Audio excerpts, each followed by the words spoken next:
We have a new series, POV Christmas. We will look at Christmas at the different vantage point of view point of view ng mga character po nung unang Pasko. You see, between the Old Testament and the New Testament lies what it's called the 400 years of silence. Okay? After the era po ng Prophet Malachi, God chose to be silent. Okay? Not dead, silent. Wala pong vision, walang mga prophetic utterances, walang angelic appearances. No, nothing. Just plain silence. God was silent, but never absent. Okay? Psalm 121 verse 4 says, "Behold, he who keeps Israel will neither slumber nor sleep." Ang Diyos po na pinagtitiwalaan natin, ang Diyos ng Israel, ang Diyos na may gawa ng langit at lupa, kailanman daw po ay hindi nahihimbing o nakakatulog. He may be silent at that 400 years part of history, but he was never absent. He was silent, pero actively shaping and fashioning the events of history. And within that 400 years of silence, through the Persian Empire, once again, yung Jewish nation po, they gained their freedom from the Babylonian captivity. The nation of Israel was established again, pero hindi po sila necessarily independent. Under pa rin po sila ng Persian Empire. And within that 400 years of silence, sa magitan po ni Alexander the Great at nung Grecian Empire, yung Mediterranean world po ay na-acquire yung common spoken language na kung tawagin po ay Koine Greek. Okay? Dahil po sa magitan ng Hellenization. Narinig nyo na po siguro yan, The Helen of Troy. Okay? Mga napapanood natin yan na pelikula. Ginamit po yan ni Alexander the Great para po ipakalat ang kultura, filosofiya, kaisipan, higit lalo ang lingwaheng Griego or Koine Greek, meaning to say marketplace Greek. Yung hindi siya informal, kundi conversational Greek. So buong Mediterranean po yan ay na-conquer niya at nahawa ng salita ng Griego. Now, responding to the challenge, meron pong 70 scholars from Alexandria, Egypt, na nag-translate po ng Hebrew Bible sa Griego para po yung scripture ay hindi po maging irrelevant sa kanilang generation. Kasi nga po, iba na yung lingwahe. Yung Hebrew nalilimutan na. So, tinranslate po nila yung Hebrew Bible to Greek at yan po'y tinawag na the Septuagint Bible. Okay? Because of that, yung scripture po ay naintindihan hindi lamang po ng mga Hudyo, kundi ng buong Mediterranean area. Bakit? Kasi Greek na po ang translation. Alright? After 400 long years, nung yung Roman Empire naman po ang nag-conquer lahat po ng kanyang mga enemies, na-establish po yung tinatawag na Pax Romana or the Peace of Rome. Kung saan, dahil may kapayapaan na, meaning to say, kasi nagapi niya na po lahat ng kanyang kalaban, walang gustong lumaban sa kanya, lalaban pa lang, patay na kagad. Okay, so walang lumalaban. Ang nangyari po ay nakapag-build po sila ng maraming roads at na-interconnect po nila yung mga roads from Europe down to Africa, making travels more convenient, safe, fast. Tapos mayroon pa pong common language that everyone understands. The gospel is now ready to be heard and the kingdom is ready to advance. Sabi po ng Galatians chapter 4, verse 4, "But when the fullness of time had come, God sent forth His Son, born of a woman." Nagkalakip-lakip po ito pong lahat ng mga pangyayari sa history because God was shaping history kahit na feeling natin silent siya. Look up here. Minsan feeling natin tahimik ang Diyos sa buhay natin. Ang hindi mo alam, tahimik din siyang nilililok, inuukit, fina-fashion yung destiny mo, yung future mo. Amen? Are you with me? O maaaring ngayon, dalaga ka pa rin. 35 ka na, huwag kang mag-alala. Malay mo, nandyan lang yan sa tabi mo. Yeah? Nasa bandang kaliwa yan. Hindi mo lang alam. Okay? In the fullness of time, God sent His Son. So God sent His Son to break the silence. After 400 long years. Grabe, ano? Kung tayo po, alam nyo, kung tayo yung nagsulat ng istoryang ito, probably, hindi ganito ang pagkakasulat natin. Okay? Na katulad ng sinulat ng gospel writers. Bakit? Kasi hindi maganda eh. Kung tayo nagsulat nito, Jesus would have been born in a palace in Jerusalem or maybe sa Rome, kung saan yung sentro po ng sibilisasyon at that time, sa isang aristokrata, sa isang royal family. Okay? Mabuti na lang po hindi tayo ang nagsulat ng istorya ni Jesus. Only God could truly make up such story. Full of tensions, so many complications, and oftentimes beyond the reaches of our understanding, beyond our simple logic. What do we do when we can't understand God? How do we respond with His ways when His way seems like a detour doon po sa ating mga sari-sariling plano at kaparaanan? Sabi po ng Isaiah 55 verse 9, "For as the heavens are higher than the earth, so are my ways higher than your ways, and my thoughts than your thoughts." Paborito po natin yung verse na yan. Masarap sa pandinig, masakit sa dibdib.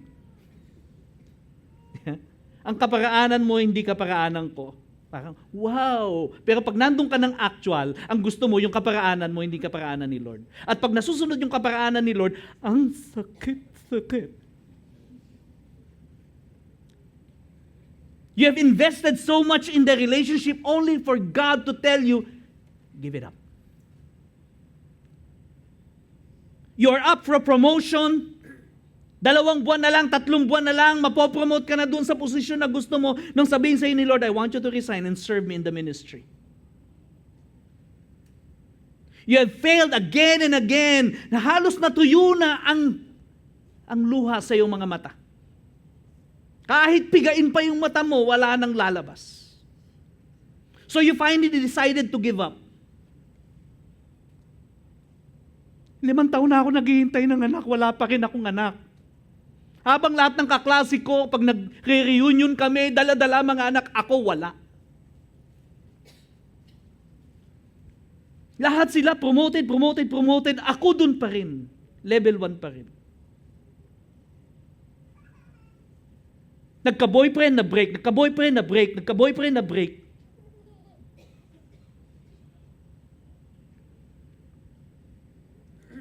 And so finally, you decided to give up, but God whispered, try again. This time, really trust me. Sabi ni Lord, watch me move.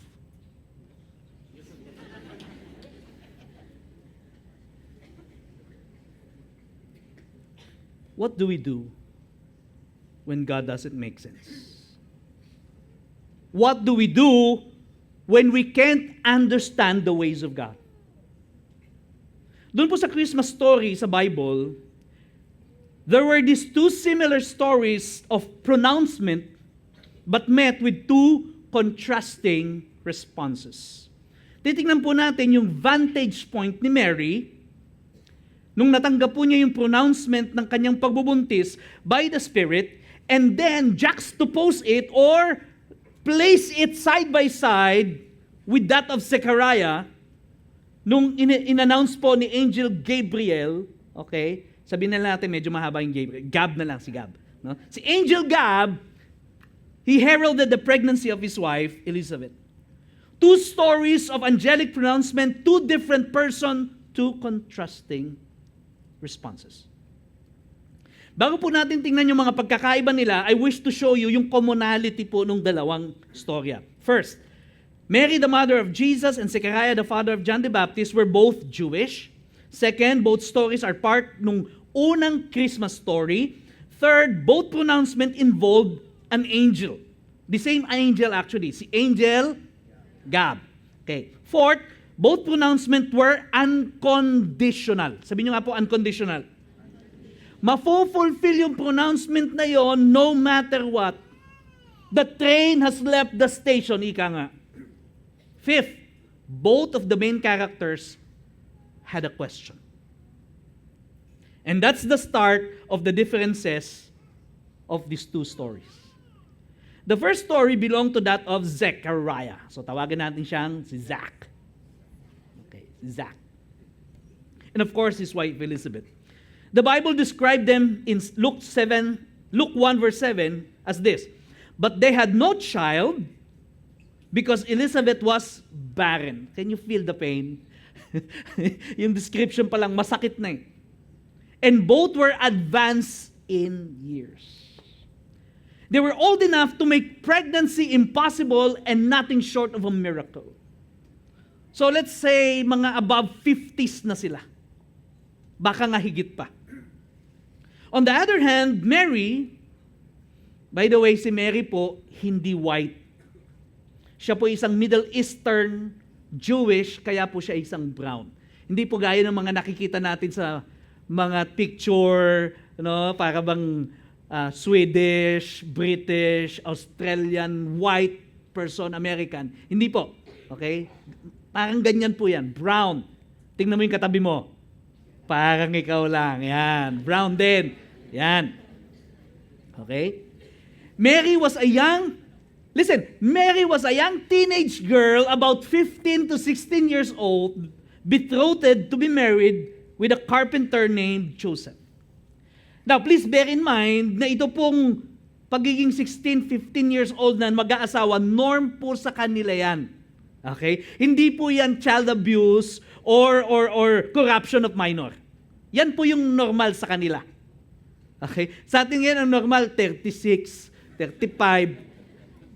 No? Huwag niyong patagalin kung pwede na kayo mag-asawa. Okay? Baka magaya tayo sa Japan na halos matatanda na nag-aalaga doon sa mga matatanda. Okay? So, kailangan po nating dumami. Now, so sinabi ko po, betrothed siya. To be betrothed means you are legally married. Ito po kulturang Hudyo, legally married, pero yung marriage has yet to be consummated. Wala pa silang labing-labing. Wala pang lovemaking. No?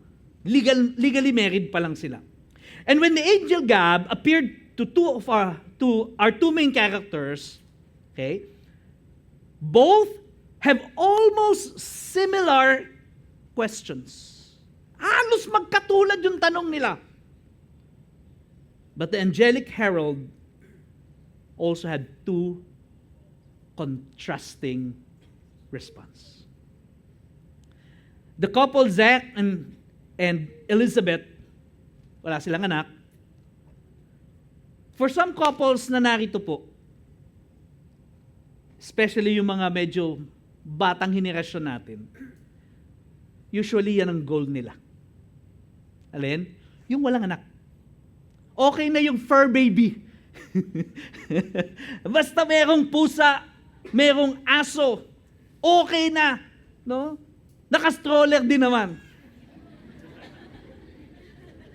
Akala mo, baby, pag ano yan? Ganon, di ba? Tapos, gagastos yan. Bibili ng mamahalin para sa fur baby. Okay? No human child. Okay na. Kahit fur child na lang. Bakit? Ang katuwiran nila, at least, itong aso ko, itong pusa ko, kahit magalit ako, hindi ako sasagutin ng pabalang. Okay? At pag sumalubong sa akin, laging excited. Diba? Hindi tulad ng ibang mga anak. May bit-bit ka ng bayong dalawa, ha? Hindi ka man lang salubungin. But in the Bible times, alam niyo po ba, na kapag ikay walang anak, you are considered cursed. Tingnan niyo po sa Genesis chapter 30 verse 1. When Rachel said to Jacob, "Give me children or I shall die." Bigyan mo ako ng anak o mas mabuti pang mamatay na lang ako kung hindi rin lang ako mabibigyan ng anak. Bakit? Kasi nga po considered as cursed. And yet, Zechariah and Elizabeth, wala po silang anak. And here's the description of Zechariah and Elizabeth in Luke chapter 1 verse 6. They were both righteous before God, walking blamelessly in all the commandments and the statutes of the Lord. And yet, they were childless. Parang unfair po, di ba? Tama po ba? Kung sino pa yung matuwid, kung sino pa yung gusto magkaanak, yun ang di nagkakaanak. Kung sino pa yung marunong magmahal, siya pa yung madalas iniiwan. Kung sino pa yung matawid sa office, siya pa yung nadidiin. Kung sino pa yung sumusunod sa Diyos at gusto talaga magkaroon ng pamilya, hindi naman makapag-asawa, hindi makapag-anak. Okay? Ewan ko ba nasan yung mga lalaki. Nandyan lang yung mga babae natin naghihintay. Lahat ng mga dalaga magsabi ng amen. Oh, sige na, mag-amen na kayo. So let's take a look what happened when Angel Gab made the pronouncement to Zechariah. Tingnan po natin ang Luke chapter 1 verse 8 to 14. Okay. Luke 1, 8 to 14. Nandyan po ba kayo? Okay. Now, while he was serving as priest, can you imagine? Zechariah nagsiserve as priest sa temple. Before God, when his division was on duty, according to the custom of the priesthood, he was chosen by Lot to enter the temple of the Lord and burn incense. Okay? Verse 10. And the whole multitude of the people were praying outside at the hour of incense, and there appeared to him an angel of the Lord standing on the right side of the altar of incense. And Zechariah was troubled when he saw him, and fear fell upon him. But the angel said, "Do not be afraid." Alam niyo ba, ito lagi ang mensahe sa Christmas. Huwag kang matakot. Alam niyo kasi pag nakakita ka talaga ng angel, matatakot ka talaga sa sobrang laki. Alright? "Do not be afraid, Zechariah, for your prayer has been heard, and your wife Elizabeth will bear you a son, and you shall call his name John. And you will have joy and gladness, and many will rejoice at his birth."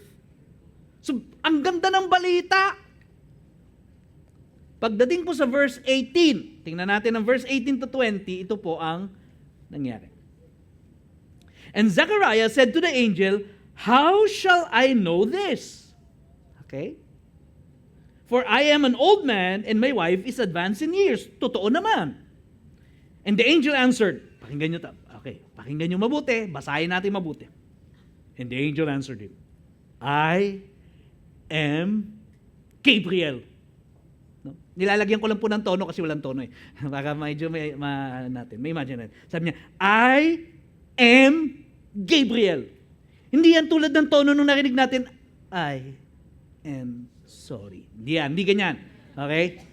Sabi niya, "I am Gabriel.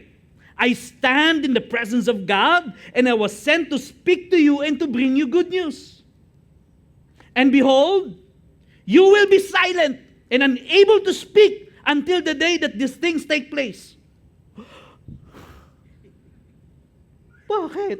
"Because you did not believe my words, which will be fulfilled in their time."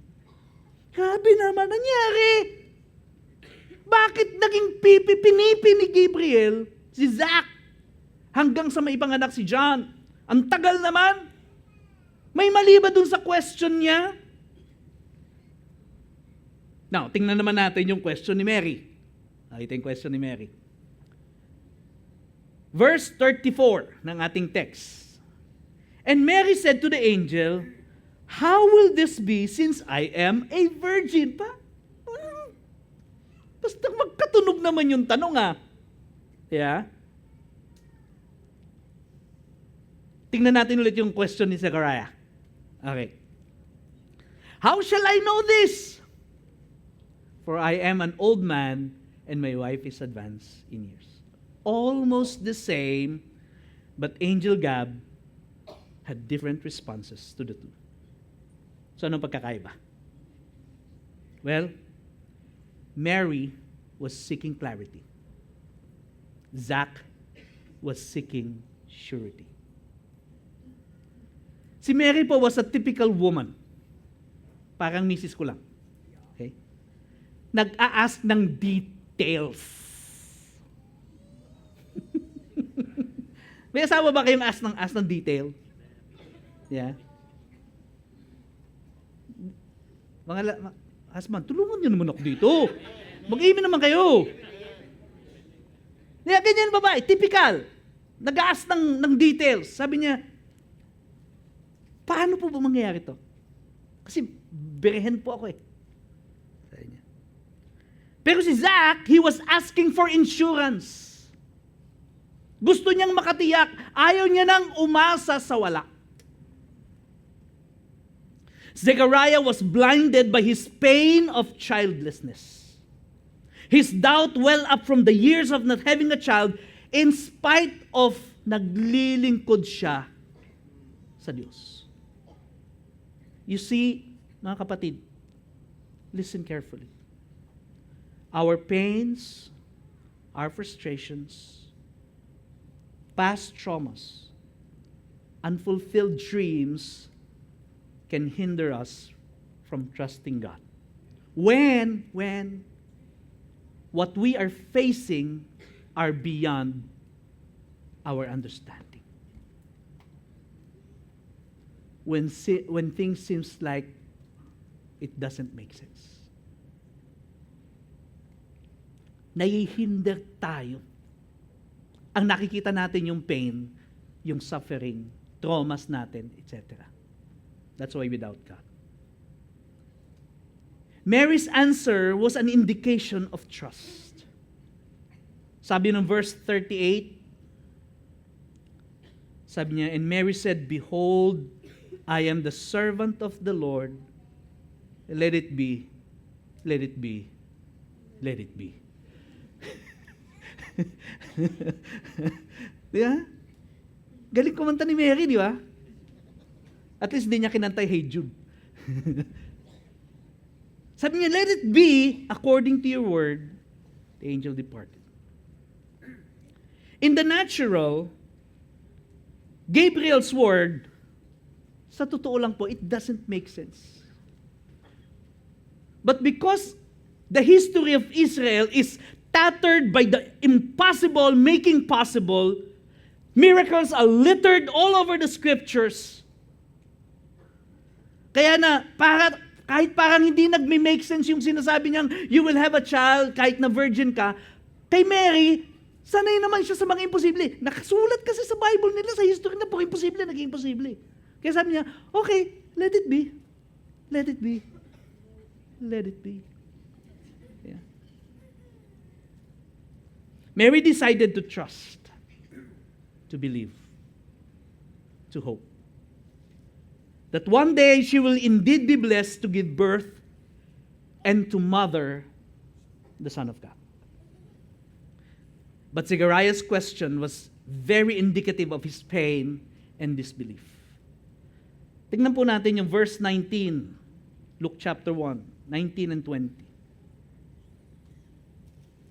Binasa ko na kanina. I am Gabriel.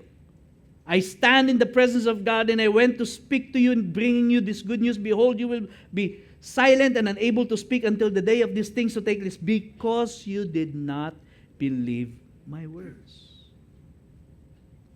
Nagtanong lang naman siya, sabi niya, paano ba to? Kaya matanda na ako Parang ganun yung tono niya Sabi niya, hindi ka kasi nananampalataya, pipipihin kita. Yeah. Kaya pipipipi, mahilig siya sa pipipipi. Yeah. Sometimes, mga kapatid, 5 hakbang na lang makakarating ka na dun sa pangarap mo. Kaya lang dahil na-frustrate ka, naalala mo yung mga failures mo, sabi mo sa sarili mo, eto na naman ako. Nandiyan ka na naman. Tinutukso-tukso ang aking puso. Yeah. Naalala mo yung mga failures mo. Yeah. Nandiyan ka naman, susubok ka na naman. Aasa na naman ako sa wala. Masasaktan na naman ako. Pero hindi mo alam. Your destiny is already at your doorstep. Alam niyo, mabuti na lang po, unconditional yung pronouncement ni Angel Gab. Alam niyo po kasi, for our information, may mga bagay po na ipinapangako o inihahanda ang Diyos sa atin na makakamit lang natin kung tayo'y mananampalataya. Alam niyo ba yun? Sabi po ni James, chapter 1, verse 6 to 7. But let him ask in faith with no doubting, for the one who doubts is like the wave of the sea that is driven and tossed by the wind, for that person must not suppose that he will receive anything from the Lord. Why good? Okay? Awan, anggapo, sabi nila. Wala kang matatanggap kapag para kang alon sa dagat, pabago-bago ang isip, full of doubts. Many times, the answer to our prayers are hindered because of doubt. January pa lang, excited ka kasi prayer and fasting, may mga faith goals ka. Excited tayo, lalo po this coming January, ano? Sana ho maka-join kayo sa ating prayer and fasting. This is one of the most exciting part of our year, to join our prayer and fasting. Kaya excited ka, ang dami kong faith goals. And in faith ka. Yeah. And then one after another, circumstances arise na para bang hinaharang, pinipigilan yung sagot sa panalangin mo. Ang hindi nang natin alam na yung sagot sa ating mga panalangin are just one more prayer away. One more prayer away. 1 week of patience away. 1 month of persevering away, and the breakthrough is ours. Kaya lang, sabihin nyo nga po, kaya lang, natakot kang umasa muli at masaktan.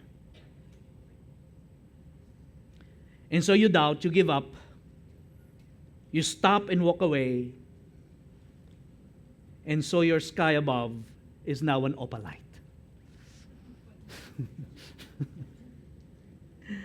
But it doesn't have to be an opalite.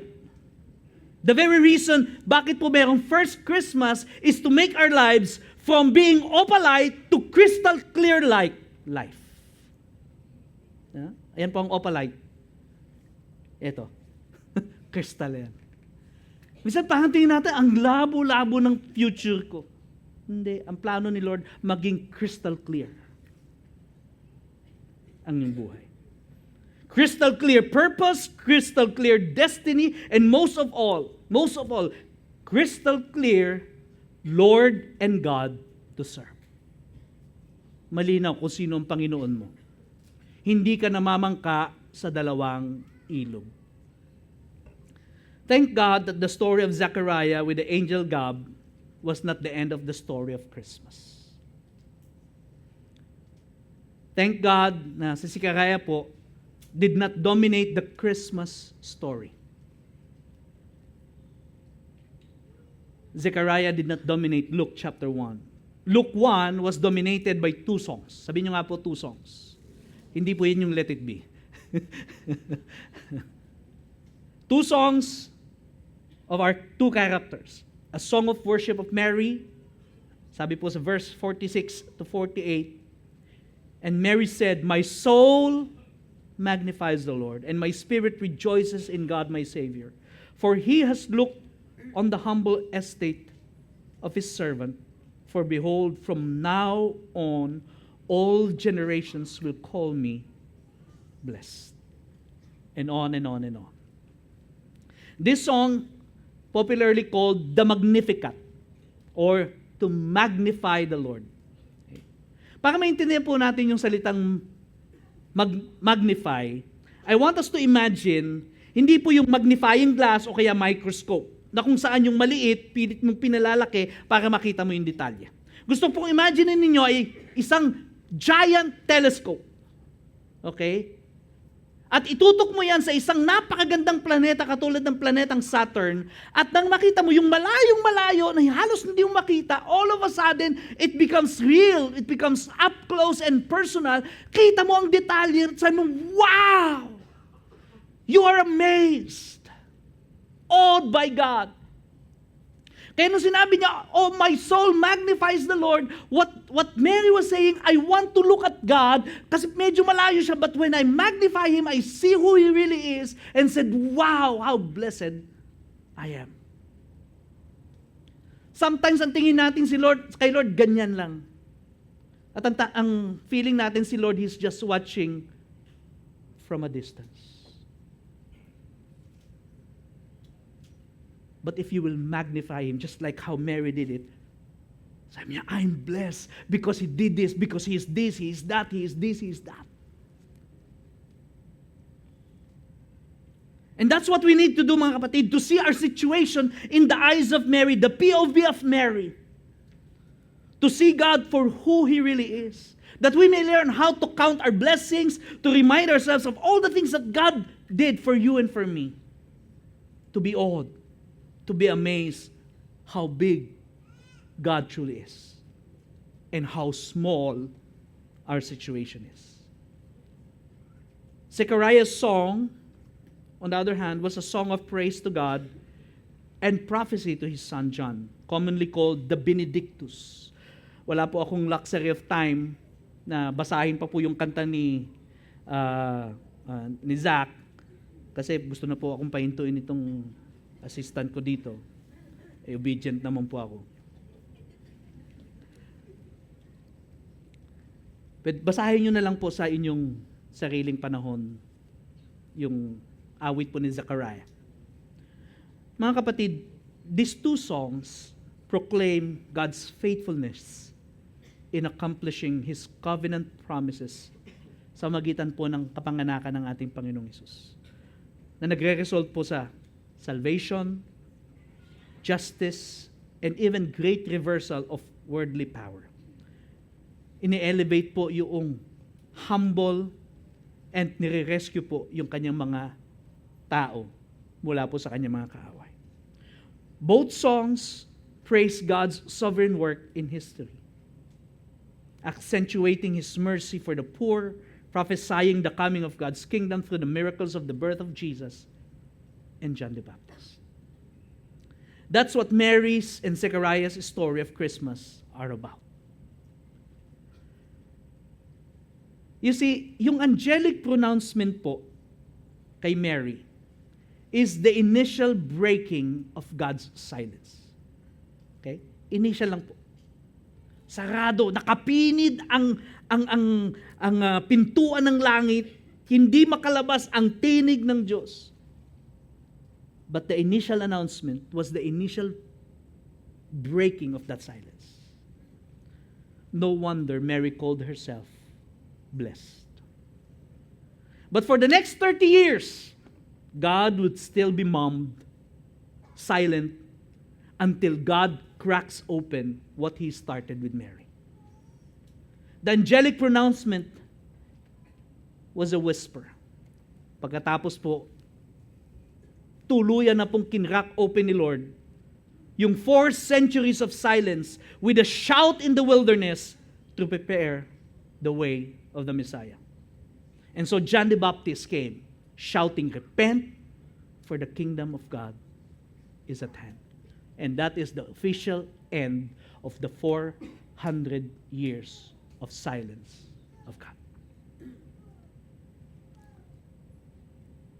At gaya po ng sinabi natin, the rest is history.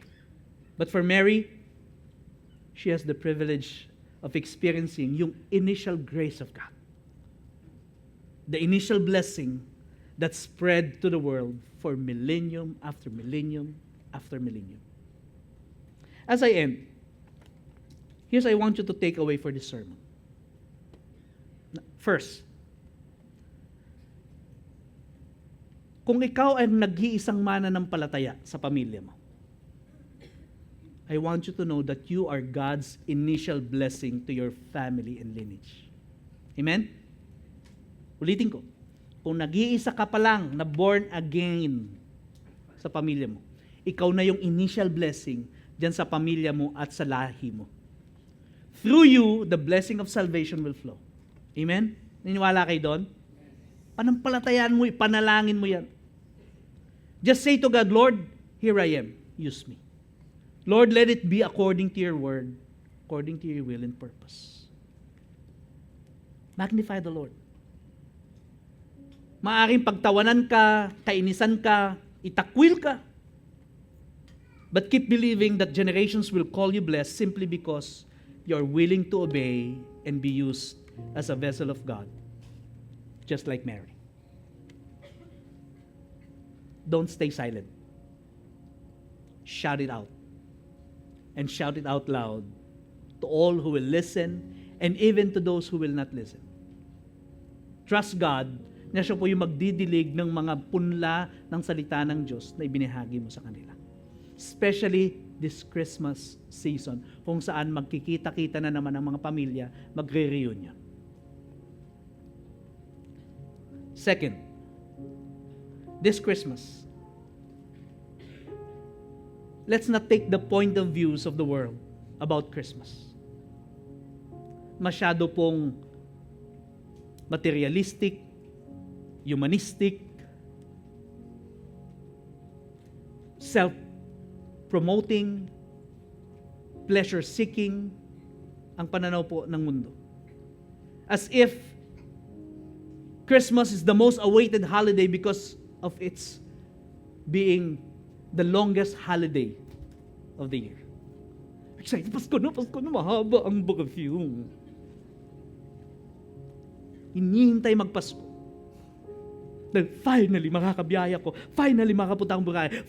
Finally. Haba ang bakasyon. They're excited for Christmas. Or because it's gift-giving season. IPad ko na dating na. May magre-regalo sa akin. Or makakapag-regalo ako. People are generous. Yung iba excited for Christmas because it's the most awaited holiday. Dahil sa reunion. Okay. Makikita naman mga pinsan ko, lolo ko, lola ko. Pag nag-reunion ng mga high school classmate, college classmate, makikita ko yung crush ko.